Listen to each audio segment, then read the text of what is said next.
Star জলসার ভোলে বাবা পার করেগার shooting করতে গিয়ে তালসারিতে জলে ডুবে মৃত্যু হয় রাহুল অরুণাদয় বন্দ্যোপাধ্যায়। মৃত্যু সম্পর্কে সঠিক তথ্য এখনো পাওয়া যায়নি, এই কারণে দুদিন শুটিং বন্ধ ছিল চিরসখা। ভোলে বাবা পার করেগার শুটিংও হয়নি। একই স্টুডিও, পাশাপাশি ফ্লোর, স্বভাবতই তার স্মৃতি হাতড়ে বেড়াচ্ছেন সকলে। ভোলে বাবা পার করেগার ভবিষ্যৎ নিয়ে চিন্তিত দর্শকরা।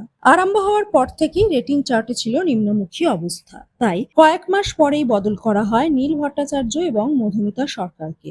নতুন সিজনে নায়ক নায়িকা হিসেবে এসেছিলেন রাহুল অরুণাদয় ব্যানার্জি এবং শ্বেতা মিশ্র। তারপর থেকেই নম্বর বাড়ে, পুরনো জায়গা ফিরে পায়। কি হবে এবার, কোন পথে এগোবে গল্প?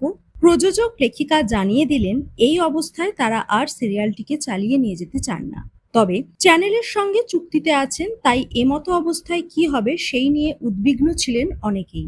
সূত্র বলছে এখনই বন্ধ হবে না ভোলে বাবা পার করেগা। রাহুলের মৃত্যুর পর সিজন 2 আর দেখানো হবে না। শুরু হতে না হতেই শেষ সিজন 2। এবার আসবে সিজন 3। দুই বোনের গল্প দেখানো হবে সিজন 3-তে।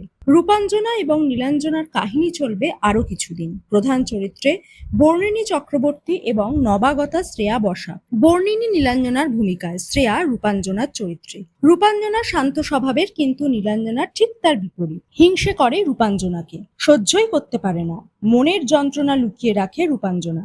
সিজন 3 আসর জমাতে পারে কিনা সেই প্রশ্ন থেকেই যাচ্ছে। চ্যানেল কর্তৃপক্ষ কি জানায় সেই দিকেই মুখিয়ে দর্শক।